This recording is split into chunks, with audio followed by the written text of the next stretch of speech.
Done, शुरू करो। थोड़ी देर पहले हमने क्या पढ़ा?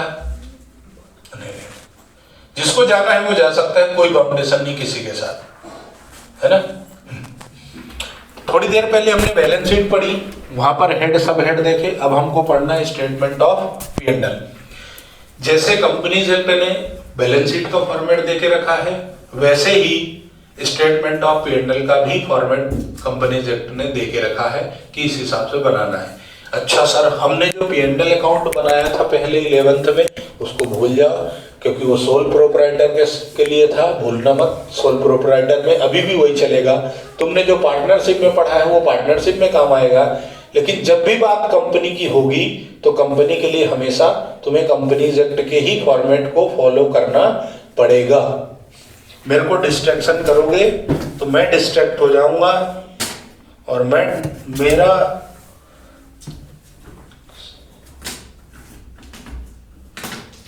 चलो आगे बढ़ते हैं, नजारे आगे के। स्टेटमेंट ऑफ P&L का फॉर्मेट देखो। अगला चैप्टर जो हमें पढ़ना है उसमें हमें एनालिसिस करनी है, और एनालिसिस के लिए दो मेथड हैं, कंपैरेटिव और कॉमन साइज। दोनों मेथड सिर्फ और सिर्फ बैलेंस शीट और स्टेटमेंट ऑफ P&L पर ही बेस्ड है।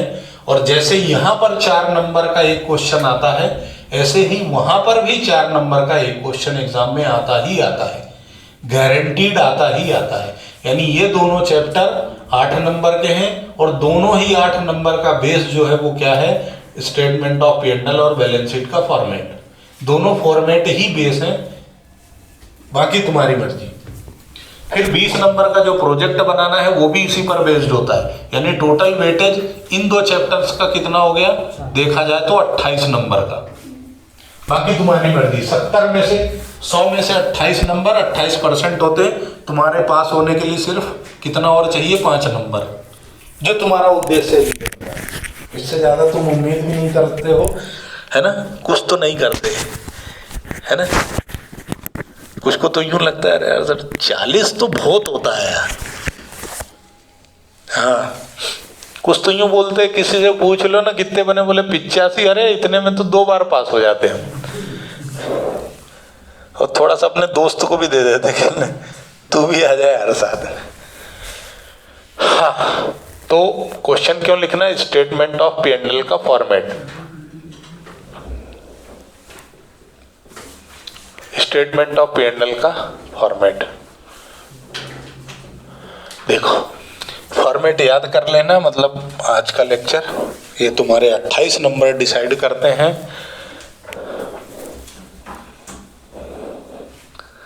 अब और क्या बोलूं? हाँ,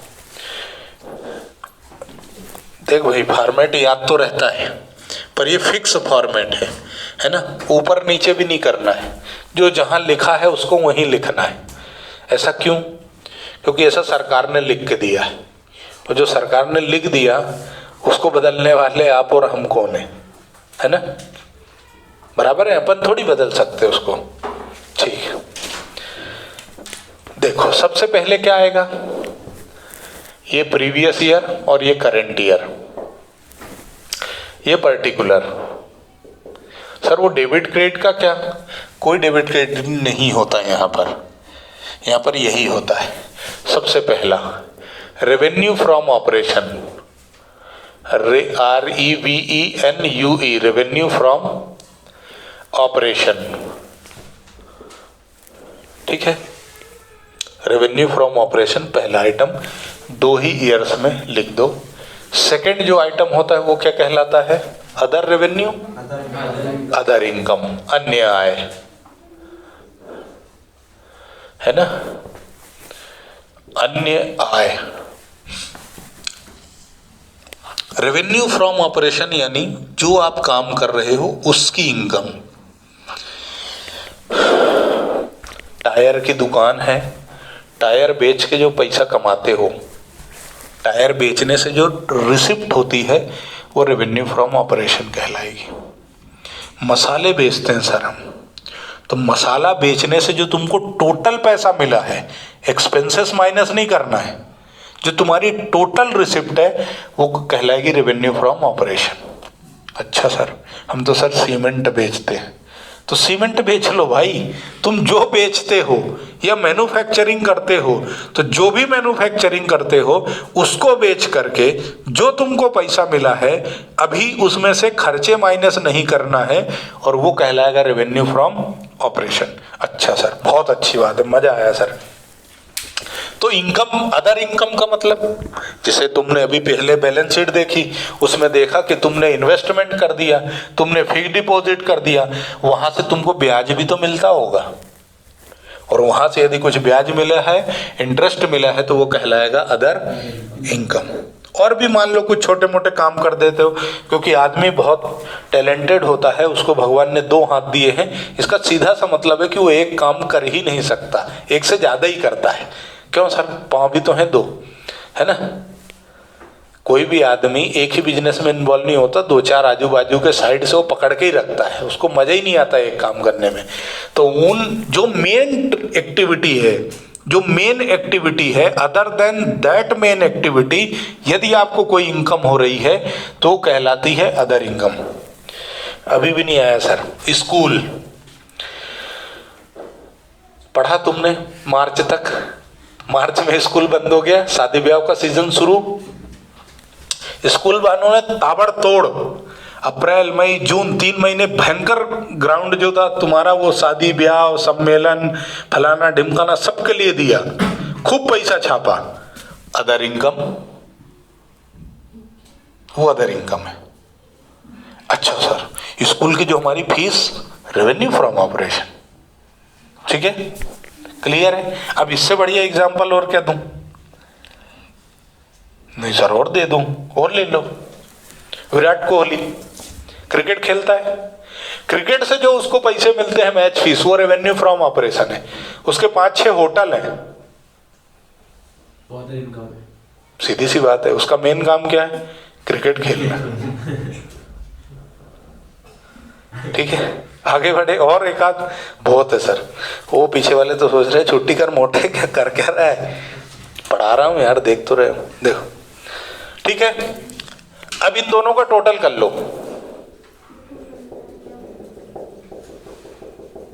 तो ये क्या हो जाएगा? Total revenue.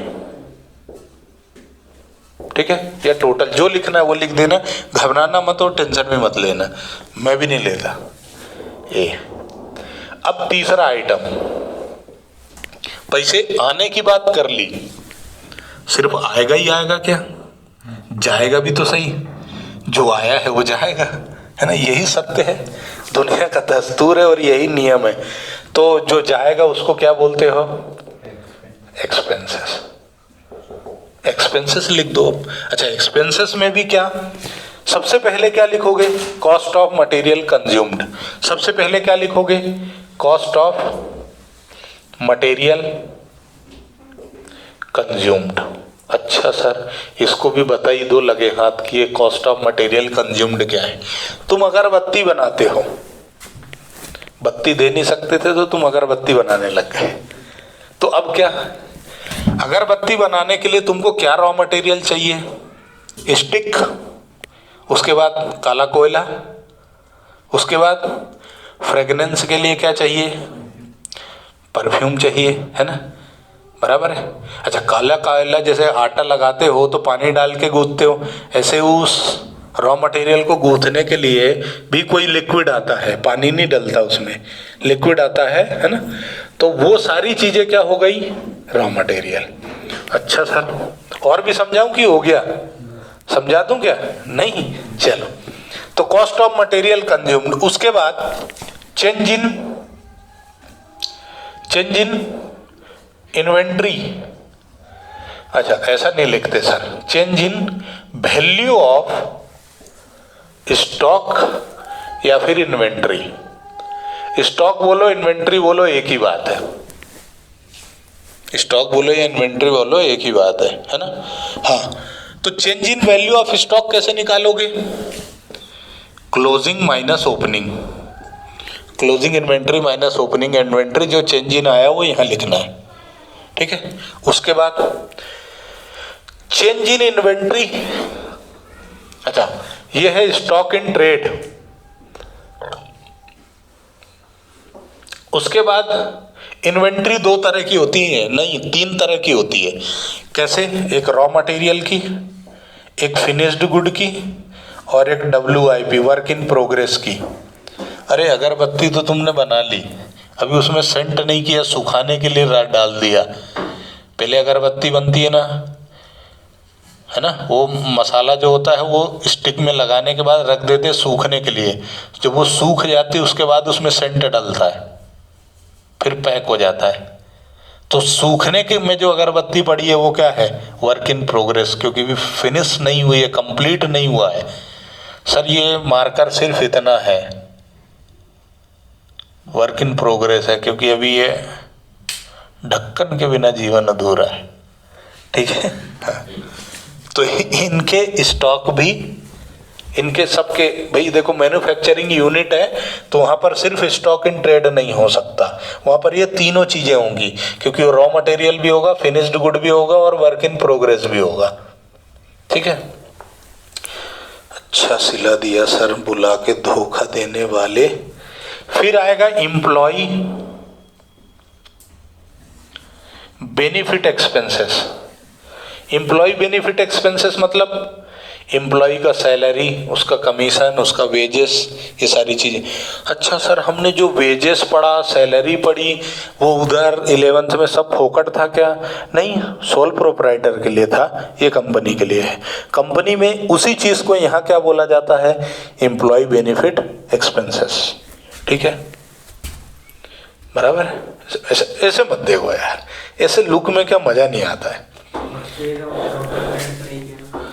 रह गया तो लिख दो, purchase of stock in trade. मतलब तुम बना बनाया खरीदते हो और टिका देते हो। बना बनाया खरीदा 10 रुपए में, 25 रुपए इसमें लिखा और तुम 25 में ही बेचता स्टेशनरी वाला, 26 लेने की कोशिश करता है। बोले आजकल कुछ नहीं बचता यार कोरोना के चक्कर, मतलब आधी कीमत तो कोरोना ने ले ली जो वजह से, है ना, लूटा भाई ने, दम से लूटा। तो देखो, तो स्टॉक इन ट्रेड यदि परचेज है तो वो भी यहाँ जाएगा। एम्प्लॉय बेनिफिट के बाद फाइनेंस कॉस्ट।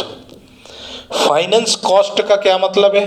तुमने लोन ले रखा है, जीवन का एकमात्र उद्देश्य था तुम्हारे कि ऐश करना है, और ऐश के चक्कर में तुम्हारा ऐश्वर्या हो गया तो तुमने लोन ले लिया, और जैसे ही तुमने लोन लिया तो तुमने उसमें ब्याज चुकाया, और जब ब्याज चुकाया तो उसको फाइनेंस कॉस्ट बोला जाता है।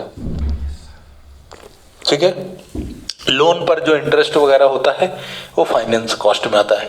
वित्तीय लागत, है ना, पूछ लेना, ऐसे मैं भूल जाता हूं। डिप्रिसिएशन, ये तुम समझते हो, तुम्हें समझाने की जरूरत नहीं है। ठीक है, डिप्रिसिएशन के साथ में एमोर्टाइजेशन, ये तुम नहीं समझते, ये मैं समझाऊंगा, समझा के ही रहूंगा। एमोर्टाइजेशन देखो, फिक्स्ड एसेट्स में 2 एसेट्स हैं, टेंजिबल और इनटेंजिबल। यदि तुमने टेंजिबल फिक्स्ड एसेट्स में वैल्यू कम कर दी उसकी तो डिप्रिसिएशन बोलते हो।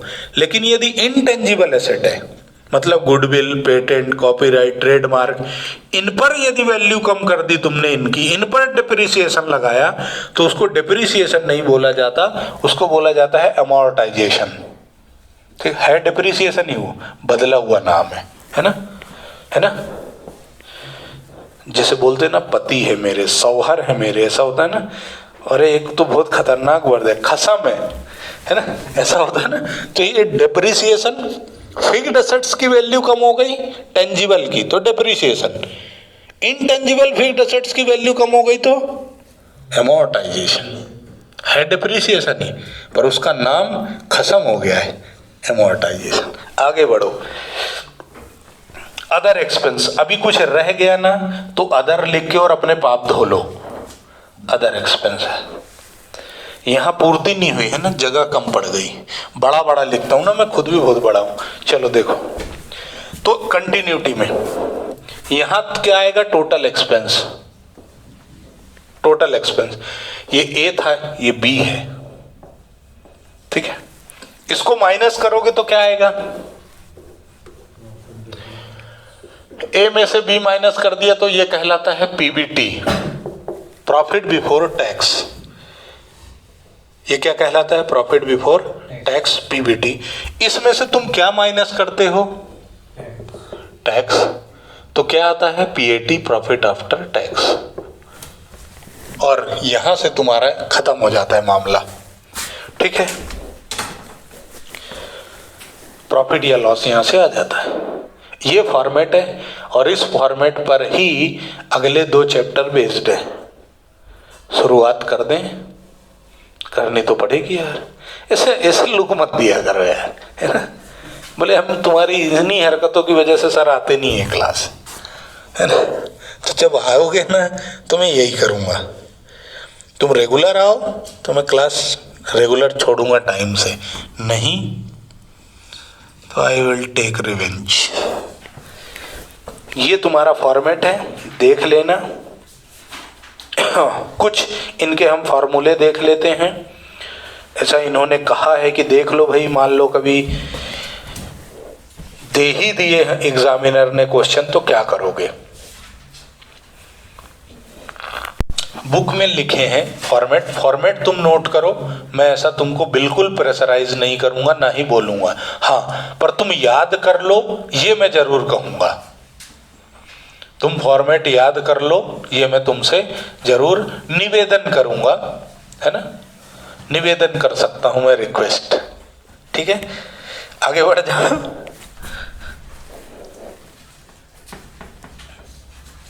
अच्छा, और देख लेता हूं, यदि कुछ बताने लायक मिला तो मैं बता दूंगा। हाँ, एम्प्लॉय बेनिफिट एक्सपेंसेस, ये जो लिखा है ना, इसमें एम्प्लॉय से रिलेटेड सारी चीजें आ सकती हैं। जैसे एक्सपेंसेस भी 2 तरह के होते हैं, डायरेक्ट और इनडायरेक्ट, है ना। सर ऐसा कैसे मालूम पड़ा? सर वो ट्रेडिंग बनाते थे तो वहाँ पे हम डायरेक्ट एक्सपेंस लिखते थे 11th में, और जब हम P&L बनाते थे तो इनडायरेक्ट लिखते थे। तो यहाँ पर क्या, यहाँ पर सब कोई भेदभाव नहीं है। कंपनी डायरेक्ट इनडायरेक्ट से कोई भेदभाव नहीं करती है। उसका कहना है कि ना, हमारे लिए सब समान है, डायरेक्ट इनडायरेक्ट सब एक साथ। तो इन्होंने बोला एम्प्लॉय बेनिफिट एक्सपेंस, तो डायरेक्ट इनडायरेक्ट 2 ही जोड़ के। अब कैसे जोड़ोगे? तो डायरेक्ट एक्सपेंस क्या होते हैं? वेजेस, मजदूर का वेजेस, और उसके बोनस, लीव इनकैशमेंट। अच्छा, लीव इनकैशमेंट क्या होता है? कंपनियों का रूल होता है बेटा कि हर महीने तुम 2 छुट्टी ले सकते हो। कोई कंपनी 3 महीने की छुट्टी, हर महीने में 2 दिन, कोई कंपनी हर महीने में 2 दिन की छुट्टी देती है। पेड होती है, मतलब आप भले छुट्टी मार लो फिर भी आपकी सैलरी नहीं कटेगी 2 दिनों तक हर मंथ। यानी साल भर में कितने हो गए? यानी साल भर में कितनी छुट्टी हो गई तुम्हारी? 24। कोई कंपनी ऐसी होती है जो 3 दिन की छुट्टी देती है, यानी साल भर में कितनी छुट्टी देती है? 36। इससे ज़्यादा फिर सरकारी नौकरी करना है, वहाँ पर साल भर में 60 दिन की छुट्टी मिलती है। ठीक है, 60 डेज। तुम 60 दिन तक छुट्टी लेके रखो, चाहे लगातार ले लो चाहे बीच बीच में ले लो, तुम्हारी सैलरी नहीं कटेगी, पूरे 12 महीने की मिलेगी। ठीक है सर, तुमने छुट्टी नहीं ली साल भर, तो तुमको ये जो 60 दिन की छुट्टी है ना, इसके एक्स्ट्रा पैसे मिलेंगे। और वो एक्स्ट्रा पैसा क्या कहलाता है? Leave encashment. 24 महीने सर छुट्टी मिलनी थी प्राइवेट में, आधा इनकम हो सकती ना? नहीं, वो सैलरी का ही हिस्सा माना जाता है, क्योंकि वो मेन काम था तुम्हारा जॉब करना, है ना। ओवर टाइम जो मिलेगा वो भी वही कहलाएगा सैलरी, है ना। तो लीव इनकैशमेंट क्लियर है, तुमको छुट्टी मिलनी थी, तुमने छुट्टी नहीं ली, उसके बदले तुम्हें एक्स्ट्रा पैसे मिले, वो क्या कहलाता है? Leave encashment. ये बहुत सारे लोग है ना छुट्टी नहीं लेते थे 3-3, 4-4, 5-5 साल तक, तो फिर नियम बनाया कि पूरे सर्विस के दौरान सिर्फ और सिर्फ 120 दिन की छुट्टी का ही पेमेंट दिया जाएगा। बाकी छुट्टी यदि तुम नहीं ली है तो लैप्स हो जाएगी। ऐसा, हाँ, है ना। आदमी छुट्टी नहीं ले, करेंगे क्या, है ना। हाँ, तो भारतीय आदमी ना कोई सरकार नियम बना देना तो उसके साइड से निकलने का रास्ता, मतलब वो यूं करने की आदत होती है हमको। और देख लेता हूँ, यदि कुछ मिला तो मैं समझा देता हूँ, नहीं तो तुम्हारा कोई मन में उद्गार हो तो व्यक्त कर लो, पर तुम्हारे मन में कोई उद्गार होगा नहीं, इतना तो मैं भी मानता हूँ। अदर एक्सपेंसेस में जो फ्रेट, कैरीज, छोटे मोटे टेलीफोन, ये जो छोटे मोटे एक्सपेंसेस आते हैं वो तुम लिख सकते हो, administration expenses, selling expenses, like that, कुछ भी लिख सकते हो। ठीक है, हो गया यार, अब बहुत है? नहीं नहीं, ऐसा नहीं है यार।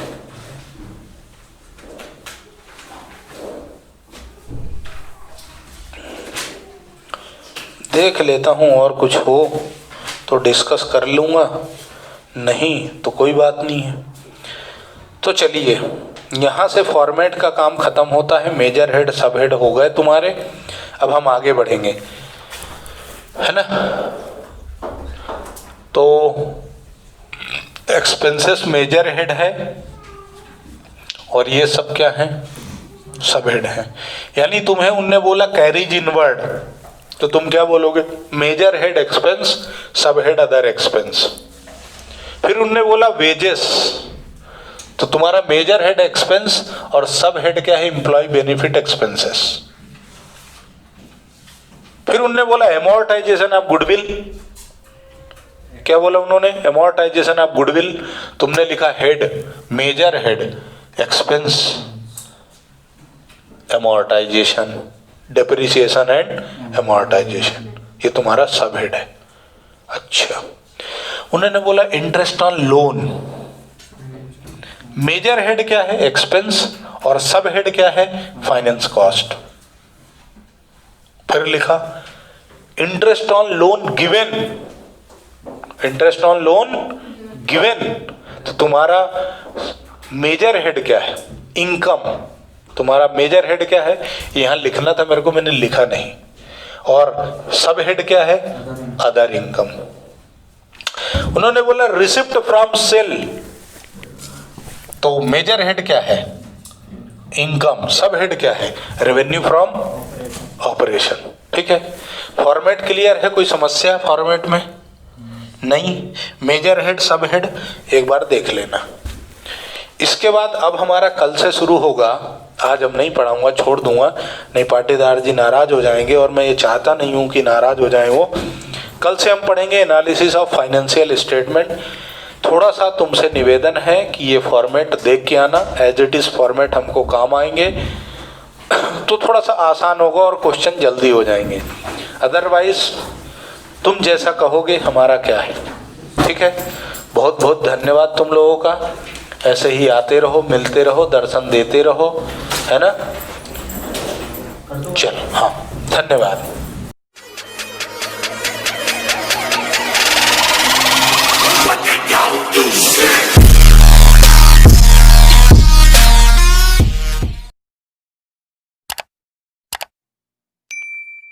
Divedi Science and Commerce Academy, leading in results year by year. Brijnaini Nagar, Ganga garden के पास, माता मंदिर, लिम्बोदी, इंदौर, मध्य प्रदेश। कॉल 7566663636, 7566667676।